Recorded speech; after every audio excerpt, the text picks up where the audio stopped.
Hello बच्चों, एक बार फिर से नए वीडियो में आप लोगों का स्वागत है। बच्चों, इस वीडियो के माध्यम से हम लोग कक्षा 12 रसायन विज्ञान के पूरे किताब से यानी सभी चैप्टर से जितने मोस्ट इम्पॉर्टेंट अपक्रियाएं पूछी जाती हैं या जिनके बोर्ड एग्जाम 2023 में पूछे जाने की संभावना है, उन सभी अपक्रियाओं का अध्ययन हम लोग इस वीडियो के माध्यम से करने वाले हैं। वीडियो थोड़ी सी लंबी हो जाएगी, आप लोग वीडियो को अंत तक अवश्य देखें, क्योंकि इस वीडियो में नेमिंग रिएक्शन यानी नाम वाले अपक्रिया कैसे प्राप्त करते हैं, इस प्रकार की अपक्रिया क्या होता है जब वाले अपक्रिया, यौगिक परिवर्तन किस प्रकार का होता है, फिल इन द ब्लैंक्स, प्रयोगशाला विधि में किसी का समीकरण कैसे होता है, किसी के बनाने की विधि किस प्रकार की होती है, इन सभी प्रकार के अपक्रियाओं का हम लोग अध्ययन करने वाले हैं। जैसे बुटर्ज अपक्रिया किसे कहते हैं, फिनाल से अल्कोहल कैसे प्राप्त करेंगे,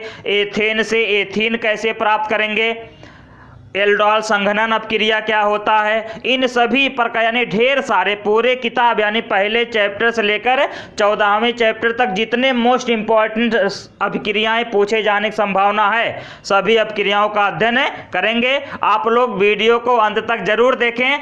अगर वीडियो आप लोग अंत तक देखते हैं तो ये मेरा दावा है कि इस वीडियो के माध्यम से आपके पेपर में 10 नंबर बहुत आसानी से मिलने वाले हैं। अगर आप लोग पूरा देख लेते हैं तो मेरा ये 500% दावा है कि 10 नंबर इस वीडियो के माध्यम से आप लेकर अवश्य जाएंगे। आप लोग हो सके तो नोट्स बनाते चलें या स्क्रीनशॉट लेते चलेंगे, जिससे सभी अपक्रियाएं आप तक आसानी से मिलती रहें। चलिए देखते हैं। पहली अपक्रिया लिखी गई है बुटर्ज फिटिंग अपक्रिया। इसका परिभाषा लिखा गया है कि जब एरिल हैलाइड और एल्किल हैलाइड को सोडियम धातु के साथ ईथर की उपस्थिति में गर्म करते हैं तो एरोमेटिक हाइड्रोकार्बन प्राप्त होता है। जैसे देख ले, परिभाषा लिखा है, जब एरिल हैलाइड को एल्किल हैलाइड तथा सोडियम धातु के साथ ईथर की उपस्थिति में गर्म करते हैं तो एरोमेटिक हाइड्रोकार्बन प्राप्त होता है। अब देखना,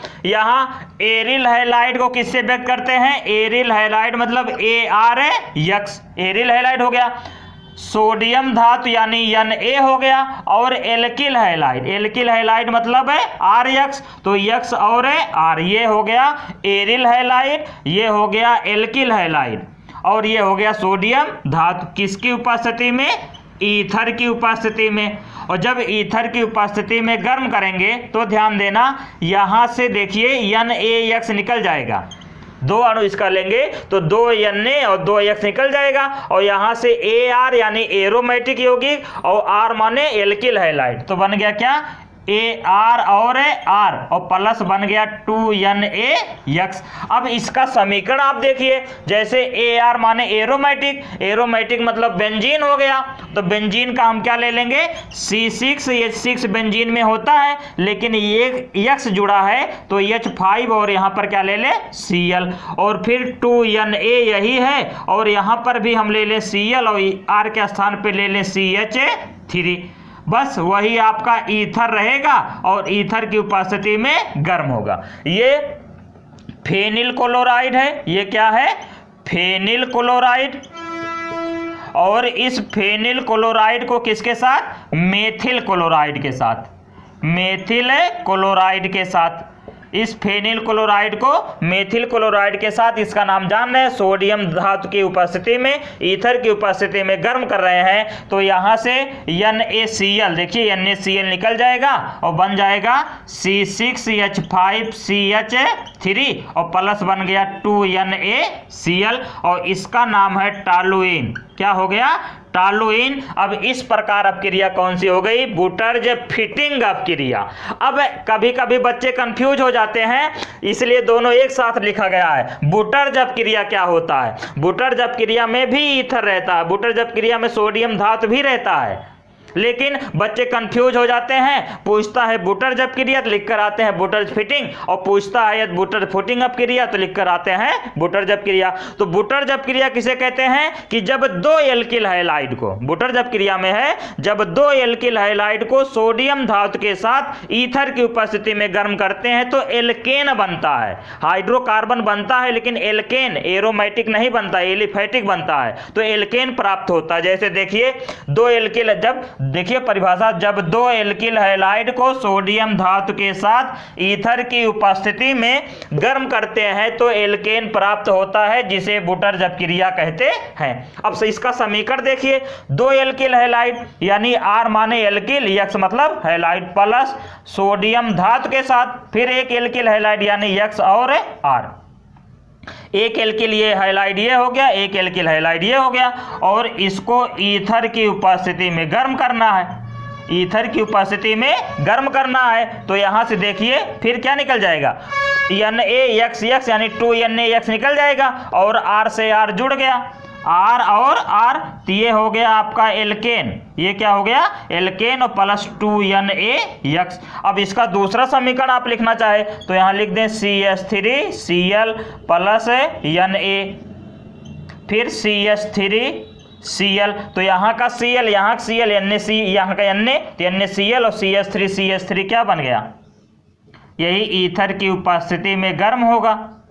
तो यहाँ से CH3 और प्लस 2NaCl, और CH3 का नाम क्या है एथेन, यानी इसी एथेन को हम कहते हैं C2H6। इस प्रकार बुटर्ज फिटिंग अप क्रिया और बुटर्ज अप क्रिया दोनों में अंतर भी समझ लीजिए हो गया, और दोनों सब क्रिया हो गया। और इस प्रकार यदि आप लोग उतार लेते हैं तो आप लोगों का कभी गलत नहीं होगा।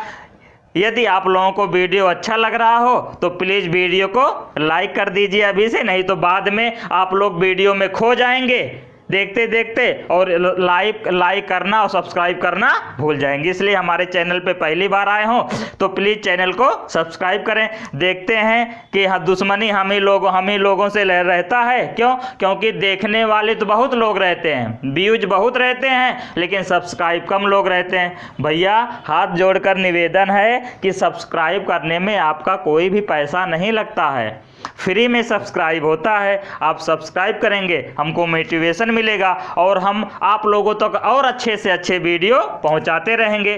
तो प्लीज़ वीडियो को लाइक कर दीजिए अभी से, और हमारे चैनल पे पहली बार आए हो तो चैनल को सब्सक्राइब कर दीजिए। एक बार इसका स्क्रीनशॉट ले लीजिए, फिर हम अगला क्वेश्चन बताते हैं। अगला प्रश्न है, फॉर्मल्डिहाइड अमोनिया से क्रिया करती है तो क्या बनता है, यानी ये प्रश्न क्या होता है जब के रूप में आता है कि क्या होता है जब फॉर्मल्डिहाइड को अमोनिया के साथ गर्म करते हैं। तो जब फॉर्मल्डिहाइड को अमोनिया के साथ गर्म करते हैं तो यूरोट्रोपिन प्राप्त होता है, जिसे हेक्सामेथिलीन टेट्रायमीन भी कहते हैं। देखिए फॉर्मल्डिहाइड का सूत्र होता है HCHO, अमोनिया का सूत्र होता है NH3। अब जब अमोनिया को फॉर्मल्डिहाइड के साथ गर्म करेंगे तो ध्यान देना, यहाँ का H और यहाँ का O मिलकर बनाएगा H2O, और फिर अब क्या बचा है CH2 बचा है और N बचा है, तो ये हो जाएगा CH2 का 6 बार और N4।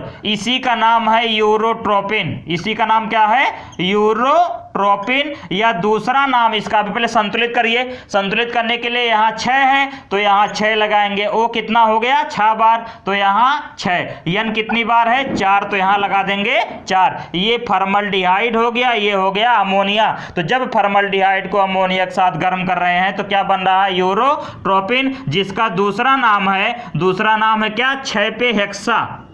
6 क्या होता है हेक्सा। CH2 को मेथिलीन कहते हैं, हेक्सा मेथिलीन। 4 पे होता है टेट्रा, हेक्सामेथिलीन टेट्रा, लेकिन ये NH2 N के साथ जुड़ा है CH2, तो इसका नाम हो जाएगा क्या एमीन, यानी दूसरा नाम है हेक्सामेथिलीन टेट्रा एमीन। अब इसका संरचना कैसे बनता है, संरचना बनाने के लिए देखिए CH2 कितनी बार है 6 बार, N कितनी बार है 4 बार, तो एक N यहां हो गया, एक CH2 यहाँ, एक CH2 यहाँ, फिर यहाँ से एक N यहाँ हो गया और एक N यहाँ, फिर यहाँ से क्या हो गया CH2।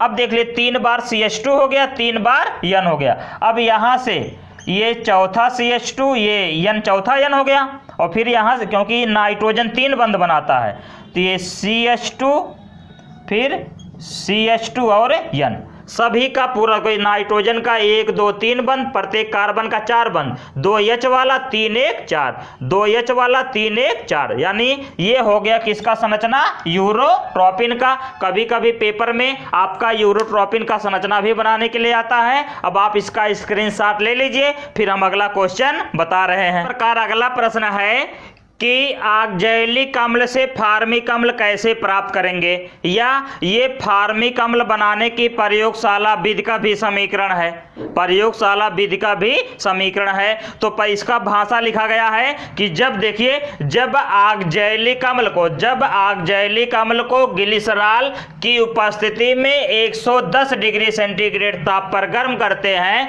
तो फार्मिक अम्ल प्राप्त होता है। ये फार्मिक अम्ल बनाने की प्रयोगशाला विधि का भी समीकरण है। अब देखिए ऑक्जेलिक अम्ल का सूत्र क्या होता है, COOH, COOH, ये क्या हो गया ऑक्जेलिक अम्ल। अब ऑक्जेलिक अम्ल को ग्लिसरॉल किसकी उपस्थिति में, ग्लिसरॉल जिसको हम लोग ग्लिसरीन भी कहते हैं, ग्लिसरॉल की उपस्थिति में 110 डिग्री सेंटीग्रेड ताप पर गर्म करेंगे। तो जब गर्म करते हैं तो देखिए क्या बनेगा, गर्म करने पे ध्यान देना, ये जो COO निकल जाएगा और एक H यहाँ चला आएगा, क्योंकि इस बंध के साथ H जुड़ जाएगा तो बन जाएगा HCOOH और प्लस CO2 निकल गया, यानी कार्बन डाइऑक्साइड निकल गया। ये हमारा बन गया फार्मिक अम्ल। क्या बन गया, फार्मिक अम्ल। इस प्रकार ऑक्जेलिक अम्ल से प्राप्त हो गया फार्मिक अम्ल। अगला प्रश्न है एसीटोन से क्लोरीटोन कैसे प्राप्त करेंगे,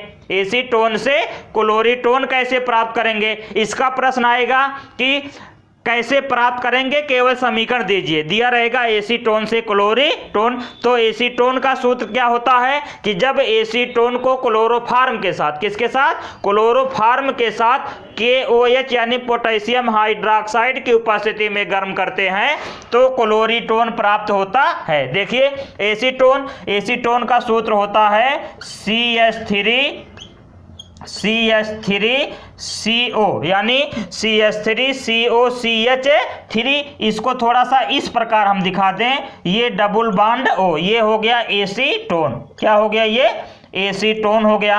अब एसीटोन को क्लोरोफार्म का सूत्र क्या होता है, CHCl3। ये क्या हो गया, क्लोरोफार्म हो गया। अब क्लोरोफार्म के साथ KOH की उपस्थिति में गर्म करेंगे, किसकी उपस्थिति में, KOH की उपस्थिति में गर्म करेंगे।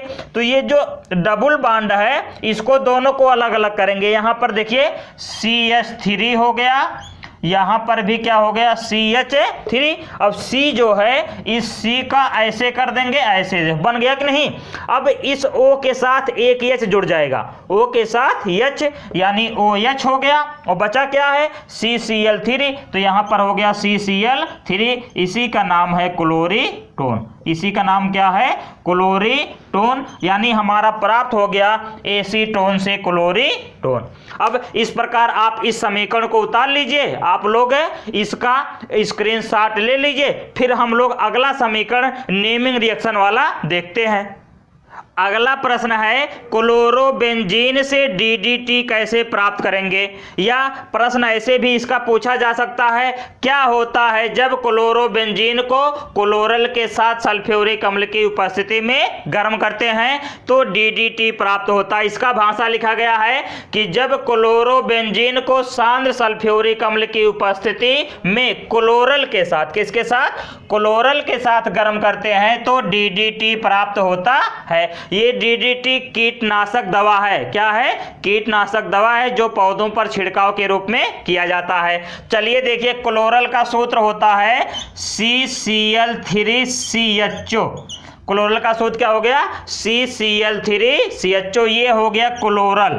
अब क्लोरल को क्लोरो बेंजीन के साथ, तो बेंजीन के सिर पे जब सवार Cl, बेंजीन के सिर पे जब सवार है Cl तो उसको कहते हैं क्लोरो बेंजीन। तो देखिए एक Cl और ये हो गया हमारा बेंजीन। थोड़ा संरचना इस प्रकार बनाएंगे, ये हो गया बेंजीन, देख रहे हैं कि नहीं। अब यहां से भी हम निकाल देंगे H, यहां से भी देखिए Cl यहां जोड़ देते हैं और एक H यहां से निकाल देते हैं, और फिर दूसरा बेंजीन इसी तरह बना लीजिए। जब दूसरा बेंजीन बनाएंगे, देखिए ये हो गया दूसरा बेंजीन और ये हो गया Cl, यानी क्लोरो बेंजीन का हम लोग कितना अणु लेते हैं, 2 अणु, 2 अणु क्लोरो बेंजीन का, 1 अणु क्लोरल का। अब यहां से देखिए क्या होगा, ये जो CHO H2O है, CHO का O और यहाँ का H, यानी ये दोनों निकल जाएंगे और ये CCl3CH है, ऑक्सीजन 2 बंध द्वारा जुड़ता है, तो दोनों बंध द्वारा ये दोनों बेंजीन क्या हो जाएंगे, जुड़ जाएंगे। तो बन जाएगा क्या, देखिए समीकरण किसकी उपस्थिति में गर्म किया जा रहा है, H2SO4 की उपस्थिति में, और यहां से H2O बाहर निकल रहा है, तो यहां पर हम लिख सकते हैं माइनस H2O लिख सकते हैं या आगे लिख देंगे। अब देखिए बन गया क्या, CCl3 और यहां से CH, और फिर एक बंध एक बंध, और फिर इस बंध से हमारा क्या जुड़ा हुआ है, दोनों बेंजीन रिंग जुड़ा हुआ है। तो यहां से दोनों बेंजीन जोड़ दीजिए आप, एक बेंजीन जुड़ गया और ये दूसरा बेंजीन जुड़ गया। अब यहां से यहां पर Cl है, यहां पर क्या हो गया Cl, और प्लस जो H2O निकल रहा था वो हो गया। अब ध्यान देना है, इसी को कहते हैं DDT, इसी का नाम क्या है, DDT, या पूरा नाम क्या है, पूरा नाम देखिए पहले D से है डाईफेनिल, देखिए 2 बेंजीन रिंग को हम फेनिल भी कहते हैं, तो इसका नाम हो जाएगा डाईफेनिल। फिर 2 बार Cl है, यानी दूसरे D से है डाईक्लोरो, दूसरे D से क्या है, डाईक्लोरो, यानी डाईफेनिल डाईक्लोरो। T से है ट्राई, T से क्या है, ट्राई, यानी ट्राई यहां से हो गया, और C से क्लोरो, यानी ट्राईक्लोरो। तो पूरा नाम क्या हो गया, DDT का डाईफेनिल डाईक्लोरो, ट्राईक्लोरो, फिर डाईफेनिल डाईक्लोरो कामा ट्राईक्लोरो, और 2 कार्बन क्या होता है, एथेन, ट्राईक्लोरो एथेन, या ऐसे दोनों लगातार हो जा रहे थे, इसको पहले बोल दो, यानी डाईक्लोरो डाईफेनिल बोल सकते हो क्या, डाईक्लोरो डाईफेनिल, फिर ट्राईक्लोरो एथेन, ये हो गया DDT का पूरा नाम। और प्राप्त हो गया क्या, क्लोरल, यानी क्लोरो बेंजीन, क्लोरल से क्या बन गया, DDT। अगला प्रश्न है, फिनाल से पिक्रिक अम्ल कैसे प्राप्त करेंगे, यानी क्या होता है जब फिनाल को H2SO4 की उपस्थिति में नाइट्रिक अम्ल के साथ गर्म करते हैं, या पिक्रिक अम्ल बनाने का समीकरण दीजिए। तो भाषा क्या लिखा गया है, जब फिनाल को सल्फ्यूरिक अम्ल की उपस्थिति में नाइट्रिक अम्ल के साथ, यानी फिनाल को सल्फ्यूरिक अम्ल की उपस्थिति में नाइट्रिक अम्ल के साथ गर्म करते हैं तो पिक्रिक अम्ल प्राप्त होता है। यह प्रश्न आएगा, पिक्रिक अम्ल बनाने का समीकरण दीजिए। तो देखिए फिनाल, यानी जब बेंजीन रिंग के सिर पे बैठा हो OH, तो उसको हम कहते हैं क्या, फिनाल।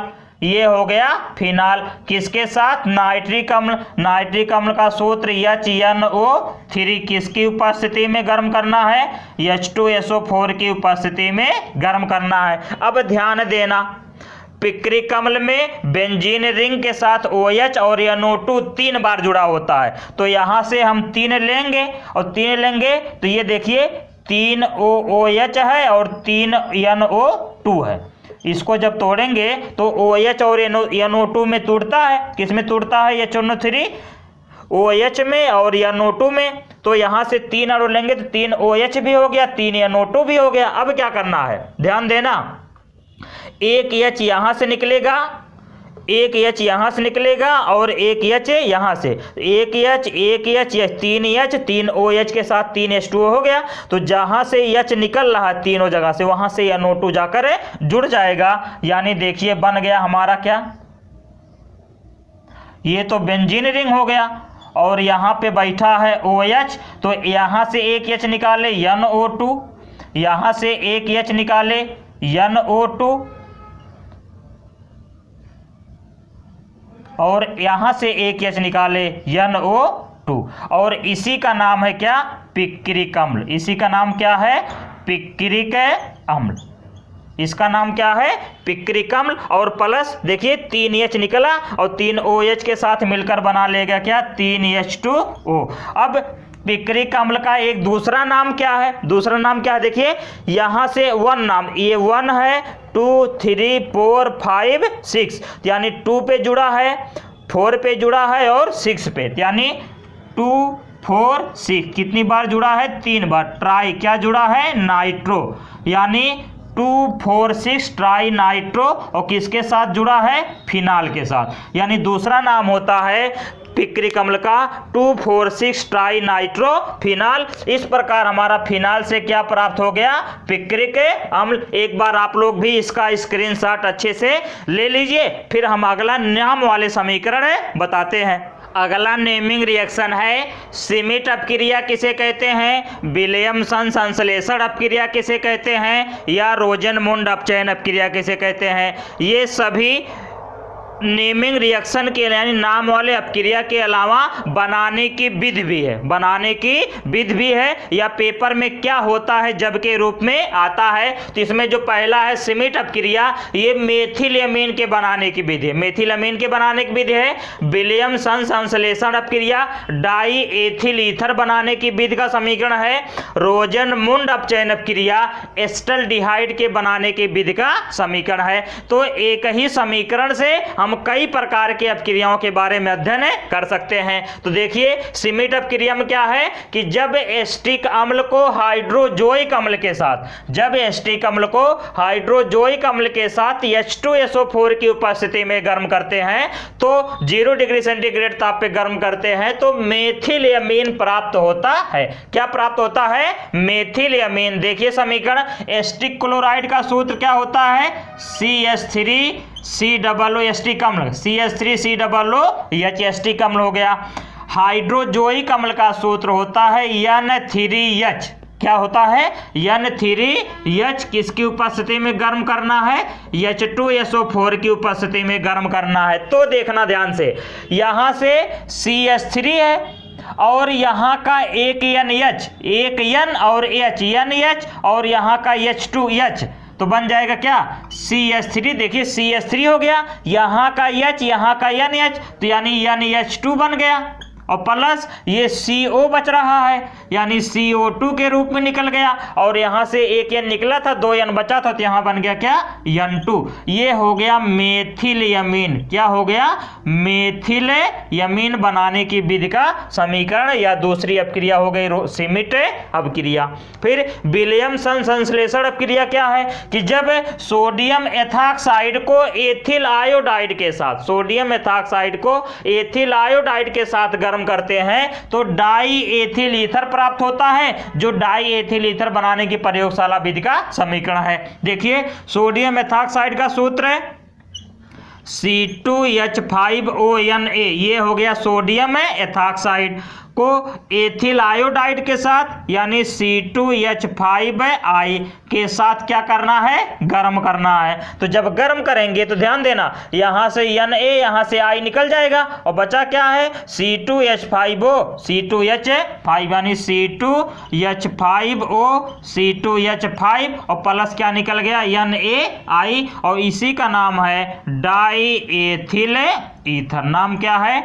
Die ethyl ether. इस प्रकार विलियमसन संश्लेषण अपक्रिया हो गया, या डाई एथिल ईथर बनाने की विधि का समीकरण, या क्या होता है जब सोडियम एथॉक्साइड को एथिल आयोडाइड के साथ गर्म करते हैं। यानी 3 प्रकार से समीकरण हो गया। यदि आप लोगों को वीडियो अच्छा लग रहा हो तो प्लीज एक बार फिर से रिक्वेस्ट है, आप लोग वीडियो को लाइक करिए, हमारे चैनल को सब्सक्राइब करिए। सब्सक्राइब करने में आप लोगों का कोई पैसा नहीं लगता। वीडियो बहुत लोग देखते हैं लेकिन सब्सक्राइब नहीं करते हैं, तो हमसे कोई दुश्मनी नहीं है आप लोगों की भैया।